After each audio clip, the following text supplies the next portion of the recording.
जय हिंद साथियों, नमस्कार। मैं प्रभात रोशन आपका स्वागत करता हूं द एग्जाम रूल्स में। दोस्तों सॉरी, कल जो वीडियो हमने अपलोड नहीं कर पाया था वो टेक्निकल इश्यू की वजह से, लेकिन उसी वीडियो को आज हम फिर लेकर आए हैं। जो हमारा टेम्परेचर ताप से क्वेश्चन बन रहे हैं, जिसे हम दो पार्ट में विभाजित करेंगे। पहले पार्ट में 10 क्वेश्चन, दूसरे पार्ट में 10 क्वेश्चन।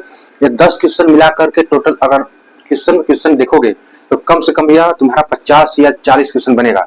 ठीक है, तो भाई देखो, जो चीजें अगर हम पेट भर जाता है इंसान का तो दिमाग काम करना बंद कर देता है, उसी तरह जीवन में जो बात खाली पेट और खाली जेब सिखा देती है ना, जो खाली पेट और खाली जेब सिखा देती है यूनिवर्सिटी का, वो कोई भी दुनिया की यूनिवर्सिटी वो बात या वो चीजें हमें नहीं सिखा सकती। समझ गए? तो फिलहाल हमें देखना है वो क्वेश्चन जो हमारा कल रह गया था। पहला क्वेश्चन था हमारा कि वायुमंडल के तापमान को प्रभावित करने वाले कारक कौन कौन से हैं। वायुमंडल के तापमान को प्रभावित करने वाले कारक वो कौन कौन से हैं। अक्षांश था, क्या था? अक्षांश पहला था, अक्षांश। और अपना दूसरा था सागर तल से ऊंचाई, दूसरा था सागर तल से ऊंचाई। क्या था? सागर तल से ऊंचाई। वही तीसरा था अपना सागर तल से दूरी, सागर तल से दूरी। क्या था? सागर तल से दूरी। और चौथा था अपना सागर तल से दूरी, तीसरा था। चौथा था स्थल एवं जल का स्वभाव, स्थल एवं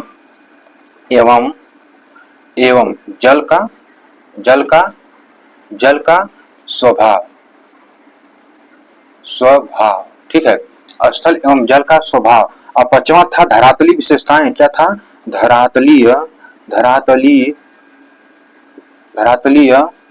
विशेषताएं। क्या था? धरातलीय विशेषताएं। और क्या था छठवां और सातवां? क्या था सातवां क्या था? पवन और था धराएं। और आठवां अपना था भाई इसी में मेघाच्छादन। ये क्या है? ये वायुमंडल के तापमान को प्रभावित करती हैं, या वायुमंडल के तापमान को प्रभावित करती हैं। क्या करती हैं? वायुमंडल के तापमान को प्रभावित करती हैं अक्षांश, सागर तल से दूरी, सागर तल से ऊंचाई, और स्थल एवं जल का स्वभाव, धरातलीय विशेषताएं, पवन धाराएं और मेघाच्छादन। ये सब क्या है? वायुमंडल के तापमान को प्रभावित करती हैं। अब देखो, ये जो हम बताए ना, इसमें से ऑप्शन देकर पूछ सकता है वायुमंडल के तापमान को प्रभावित करने वाले कारक, इतना ही पूछेगा और ऑप्शन दे देगा अक्षांश।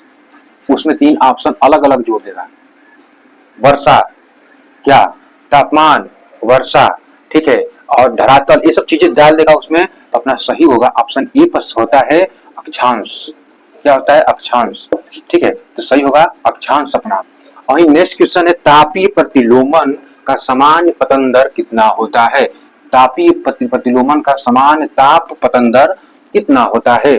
ताप पतन दर कितना होता है। ताप पतन दर कितना होता है? क्या कह रहा है? 1000 मीटर की ऊंचाई पर जाओगे तो 6.5 डिग्री सेंटीग्रेड तापमान में कमी महसूस करोगे। 1000 मीटर की ऊंचाई पर जाओगे तो 6.5 डिग्री सेंटीग्रेड तापमान का कमी महसूस करोगे। और इसी को 165 मीटर की ऊंचाई पर जाओगे, इसी को कन्वर्ट कर दोगे 165 मीटर की ऊंचाई पर, 165 मीटर की ऊंचाई पर जाओगे तो 1 डिग्री सेंटीग्रेड तापमान में कमी आएगी। 1 डिग्री सेंटीग्रेड तापमान में कमी आएगी। पर तापीय प्रतिलोमन का सामान्य पतन दर कितना होता है? 6.5 डिग्री सेंटीग्रेड, या फिर कह सकते हो 1 डिग्री सेंटीग्रेड, 1 डिग्री सेंटीग्रेड होता है। इतना होता है। ठीक है, इतना होता है। अब देखो, अब नेक्स्ट क्वेश्चन अपना बनता है बाबू। नेक्स्ट क्वेश्चन बन रहा है, कह रहा है कि वायुमंडल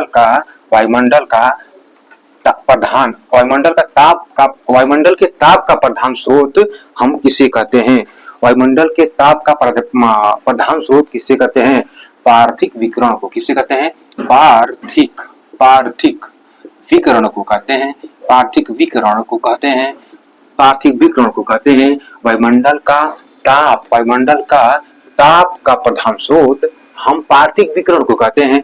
वायुमंडल के ताप का प्रधान स्रोत हम पार्थिक विकिरण को कहते हैं। पार्थिक विकिरण को कहते हैं, भूलना नहीं है, पार्थिक विकिरण को कहते हैं। अगला क्वेश्चन है अपना क्वेश्चन नंबर 4। क्या कह रहा है कि वायुमंडल के गर्म और शीतल होने का जो मुख्य कारण है या मुख्य क्रिया है वो कौन सा है? वह मुख्य क्रिया कौन सा है? मुख्य क्रिया कौन सा है? पृथ्वी से प्राप्त ऊर्जा का परिचालन। पृथ्वी से प्राप्त ऊर्जा का परिचालन। पृथ्वी से प्राप्त उष्मा का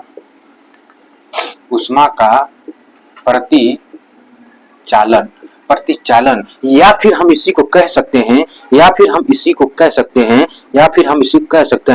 संवहन व विकिरण, या फिर हम इसी को कह सकते हैं संवहन या फिर हम इसी को एक और नाम से कह सकते हैं विकिरण। ठीक है, विकिरण कह सकते हैं, विकिरण कह सकते हैं, विकिरण कह सकते हैं, विकिरण कह सकते हैं। इसको विकिरण कह सकते हैं। वायुमंडल के गर्म व शीतल होने की जो क्रिया है उसे हम पृथ्वी से प्राप्त उष्मा का परिचालन कह सकते हैं, संवहन कह सकते हैं, या फिर विकिरण कह सकते हैं। परिचालन कह सकते हैं, संवहन कह सकते हैं, या फिर हम विकिरण कह सकते हैं। इसके बाद पांचवा नंबर क्वेश्चन, यदि किसी स्थान पर वायुमंडल में ऊंचाई के साथ ताप में वृद्धि हो तो हम उसे किस नाम से जानते हैं? तापीय प्रतिलोमन या ऋणात्मक प्रतिलोमन। तापीय प्रतिलोमन या ऋणात्मक प्रतिलोमन। तापीय प्रतिलोमन या ऋणात्मक प्रतिलोमन कह सकते हैं। तापमान प्रतिलोमन या तापीय प्रतिलोमन कह सकते हो। तापमान प्रतिलोमन या फिर हम कह सकते हैं ऋणात्मक प्रतिलोमन कह सकते हैं। क्या कह सकते हैं? यदि किसी स्थान पर वायुमंडल में ऊंचाई के साथ तापमान में वृद्धि हो तो उसे हम तापमान प्रतिलोमन या तापीय प्रतिलोमन या फिर हम ऋणात्मक प्रतिलोमन कह सकते हैं। ऋणात्मक प्रतिलोमन कह सकते हैं। आज रास्ता बना लिया है तो कल मंजिल भी मिल ही जाएगी। आज रास्ता बना लिया है तो कल मंजिल मिल ही जाएगी। हौसलों से भरी यह कोशिश एक दिन जरूर रंग लाएगी। हौसलों से भरी यह कोशिश एक दिन जरूर रंग लाएगी। क्वेश्चन नंबर 6 अपना कह रहा है अभी कि यदि किसी स्थान पर वायुमंडल में ऊंचाई के साथ ताप में कमी हो, या ह्रास हो तो हम उसे क्या कहेंगे? सामान्य ताप पतन दर। किसी से कहना मत, चुपचाप याद कर लो। सामान्य ताप पतन दर क्या कहते हैं? सामान्य ताप पतन दर कहते हैं। अगला क्वेश्चन यानी क्वेश्चन नंबर 7 क्या कह रहा है? धरातल पर तापीय प्रतिलोमन पाया जाता है। किन बिंदुओं पर पाया जाता है? इसके पूछने का सेंस यही है कि किन किन बिंदुओं पर तापीय प्रतिलोमन धरातल पर पाया जाता है। तो भाई पाया जाता है, पहला जो बिंदु अपना है, जो पहला बिंदु है ध्रुवीय प्रदेशों पर। कहाँ? ध्रुवीय प्रदेशों पर। कहाँ? ध्रुवीय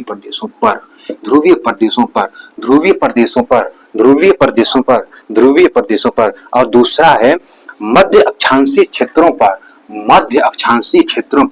कहाँ? मध्य अक्षांशीय क्षेत्रों पर पाया जाता है। और तीसरा है कहाँ पाया जाता है? तीसरे नंबर पर कहाँ पाया जाता है? पर्वतीय घाटियों में। कहाँ? पर्वतीय घाटियों में पाया जाता है। पर्वतीय घाटियों में पाया जाता है। धरातल पर तापीय प्रतिलोमन ध्रुवीय प्रदेशों पर और मध्य अक्षांशीय क्षेत्रों पर, पर्वतीय घाटियों में या फिर दो विपरीत वायु राशियों के मिलन बिंदु पर। कहा? दो विपरीत भाई गर्म और ठंडा यही दोनों विपरीत हैं, गर्म और ठंडा ये दोनों एक दूसरे के संपूरक विपरीत हैं दोनों, ठीक है।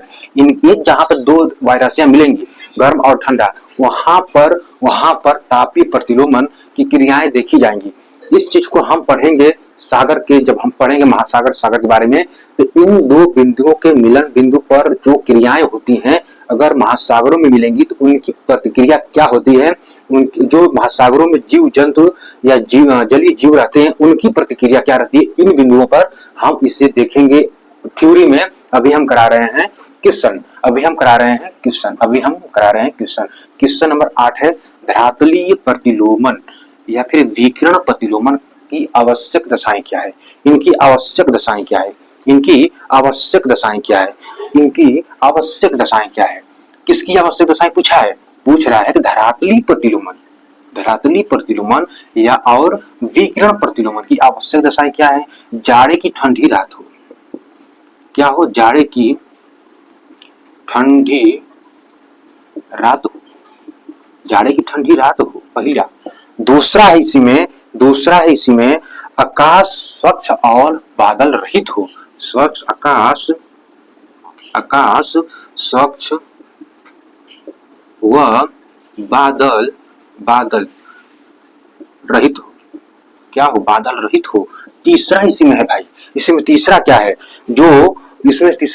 जो धरातल पर तापीय प्रतिलोमन और विकिरण प्रतिलोमन को प्रभावित करता है या फिर इनकी आवश्यक दशाओं को यह दर्शाता है, धरातल के पास शुष्क पवन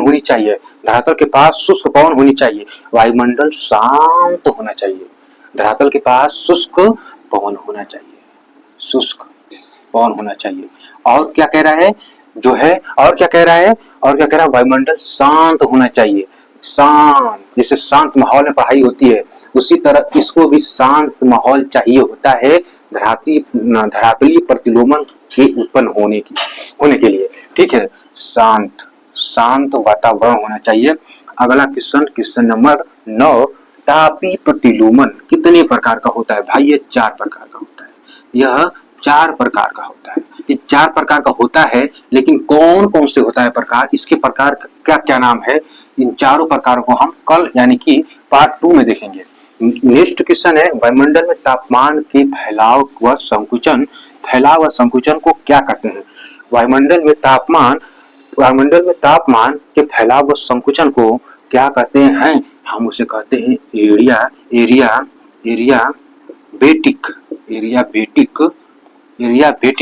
एरियाबेटिक परिवर्तन कहते हैं भैया, एरियाबेटिक परिवर्तन कहते हैं। क्या कहते हैं, एरियाबेटिक परिवर्तन कहते हैं। वायुमंडल में ताप के फैलाव व संकुचन के जो उसका कारण है उसको हम क्या कहते हैं, एरियाबेटिक परिवर्तन कहते हैं। भाई एक क्वेश्चन का जवाब दे देना, कोहरा जो होता है वो किसके कारण होता है, इसका जवाब तुम कमेंट बॉक्स में दोगे, और मैं क्वेश्चन पूछा हूं तो इसका आंसर भी चाहिए, मैं इंतजार भी करूंगा। कैसा लगा सेशन कमेंट बॉक्स में बताना, और फिर अगर अच्छा लगा हो तो प्लीज शेयर कर देना। फिर मिलेंगे अगले वीडियो में इसी के नेक्स्ट पार्ट में, पार्ट नंबर 2 में, ठीक है। अपना और अपने परिवार का ख्याल रखना, तब तक के लिए धन्यवाद। जय हिंद, जय भारत, अपने देश के लिए प्यारा सा लव यू इंडिया।